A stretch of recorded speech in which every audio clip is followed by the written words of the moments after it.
अगर हम आपसे ये सवाल पूछें कि भारत के पहले प्रधानमंत्री का नाम क्या था, तो आप यही कहेंगे कि देश के पहले प्रधानमंत्री पंडित जवाहरलाल नेहरू थे।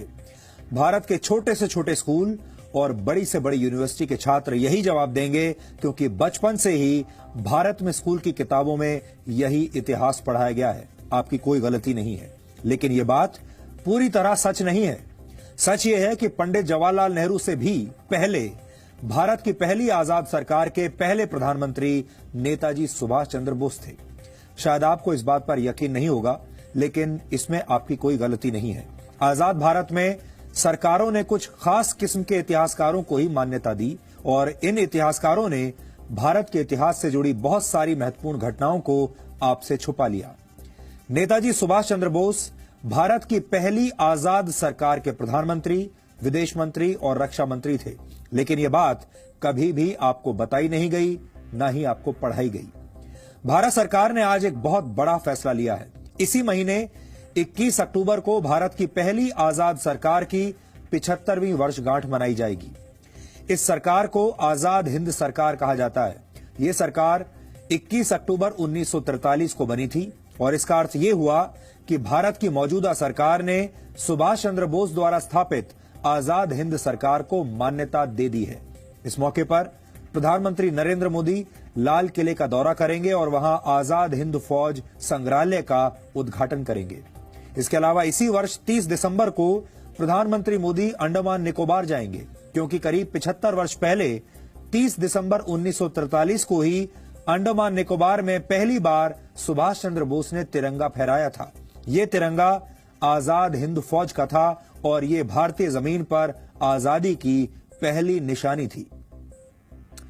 मौजूदा सरकार ऐसा क्यों कर रही है, इसके पीछे की राजनीति क्या है, ये सब कुछ तो आपने दिन भर न्यूज चैनलों पर होने वाली डिबेट्स में सुन लिया होगा।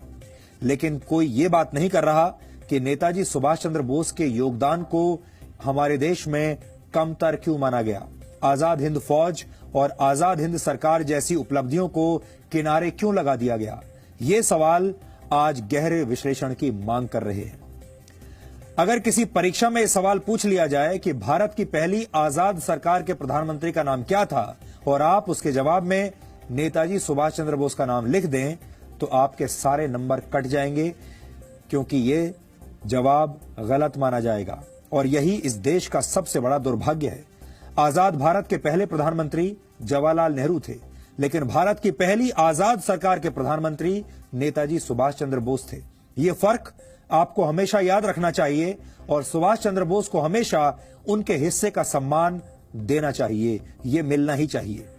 भारत की पहली आजाद सरकार की स्थापना और उसकी घोषणा सुभाष चंद्र बोस ने 21 अक्टूबर 1943 को की थी। इस घोषणा के तुरंत बाद 23 अक्टूबर 1943 को आजाद हिंद सरकार दूसरे विश्व युद्ध के मैदान में उतर गई थी। आजाद हिंद सरकार के प्रधानमंत्री नेताजी सुभाष चंद्र बोस ने ब्रिटेन और अमेरिका के खिलाफ युद्ध का ऐलान कर दिया था।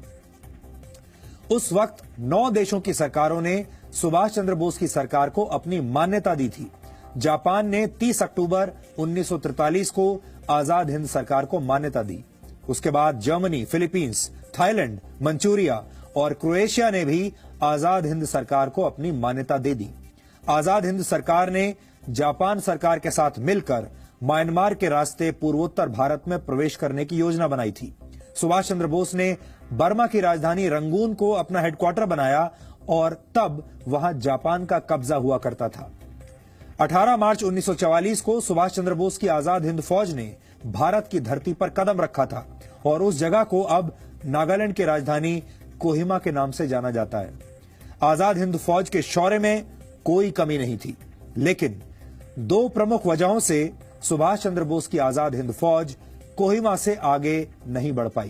पहली वजह यह थी कि यह युद्ध जंगलों में लड़ा जा रहा था और तब जुलाई का महीना था और भारी बारिश की वजह से सेना का आगे बढ़ना मुश्किल था। और दूसरी बड़ी वजह यह थी कि आजाद हिंद फौज के पास एयर सपोर्ट नहीं था।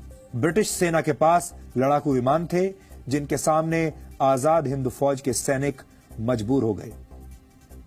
अगस्त 1945 में जापान के हिरोशिमा और नागासाकी में अमेरिका ने परमाणु बम से हमला कर दिया, जिसके बाद जापान ने सरेंडर कर दिया और ये सुभाष चंद्र बोस के लिए एक बहुत बड़ा झटका था। अमेरिका और ब्रिटेन ने दूसरा विश्व युद्ध जीत लिया, लेकिन नेताजी सुभाष चंद्र बोस ने हिम्मत तब भी नहीं हारी।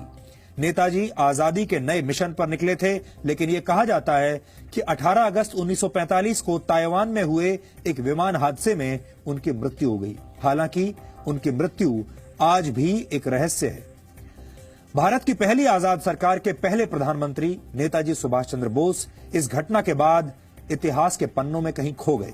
यहां आजाद हिंद सरकार के बारे में भी आपको कुछ बातें जरूर जाननी चाहिए।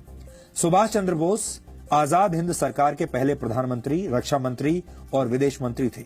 Lieutenant colonel A.C. Chatterjee Azad Hind सरकार के वित्त मंत्री थे। S.A. अय्यर आजाद हिंद सरकार के प्रचार मंत्री थे। रास बिहारी बोस को आजाद हिंद सरकार का सलाहकार बनाया गया था और इस सरकार की स्थापना करते वक्त नेताजी सुभाष चंद्र बोस ने यह शपथ ली थी कि ईश्वर के नाम पर मैं ये पवित्र शपथ लेता हूं कि भारत और उसके 38 करोड़ लोगों को आजाद करवाऊंगा। ये उनकी शपथ थी। आजाद हिंद सरकार ने यह तय किया था कि तिरंगा झंडा भारत का राष्ट्रीय ध्वज होगा। विश्व प्रसिद्ध साहित्यकार रविंद्रनाथ टैगोर का जन गण मन भारत का राष्ट्रगान होगा और लोग एक दूसरे से अभिवादन के लिए जय हिंद का प्रयोग करेंगे। नेताजी सुभाष चंद्र बोस की कथित मृत्यु के बाद भी ब्रिटेन और अमेरिका की खुफिया एजेंसियां पूरी दुनिया में उनकी तलाश करती रहीं। ये वो दौर था जब अहिंसा के पुजारियों पर लाठियां बरसाना अंग्रेजों का बहुत प्रिय शौक था, लेकिन सुभाष चंद्र बोस ने खून का बदला खून से लेने की नीति पर काम किया। ये सुभाष चंद्र बोस द्वारा छेड़ा गया रक्त रंजित संग्राम था, जिसमें अंग्रेजों की सेना के 45,000 से ज्यादा सैनिकों की मौत हुई थी। बर्मा की जंग में अंग्रेजों की सेना सुभाष चंद्र बोस के चक्रव्यूह में इस तरह फंसी कि ब्रिटिश सेना के 10,000 से ज्यादा सैनिक बीमारियों का शिकार हो गए थे। इस लड़ाई में अमेरिका की सेना के भी 3,000 से ज्यादा सैनिकों की मौत हुई थी और यही वजह है कि ब्रिटेन और अमेरिका की खुफिया एजेंसियां मिलकर सुभाष चंद्र बोस को किसी भी तरह से ढूंढकर सजा देना चाहती थी। अंग्रेजों ने उन पर हजारों अंग्रेज सैनिकों की हत्या के आरोप लगाए, लेकिन ये आरोप सुभाष चंद्र बोस के लिए किसी मेडल से कम नहीं थे। भारत में लाखों लोगों की हत्या करने वाले अंग्रेजों को सुभाष चंद्र बोस ने यह बता दिया था कि अहिंसा और शांति भारत की कमजोरी नहीं, भारत को हथियारों से जवाब देना भी उतना ही अच्छी तरीके से आता है।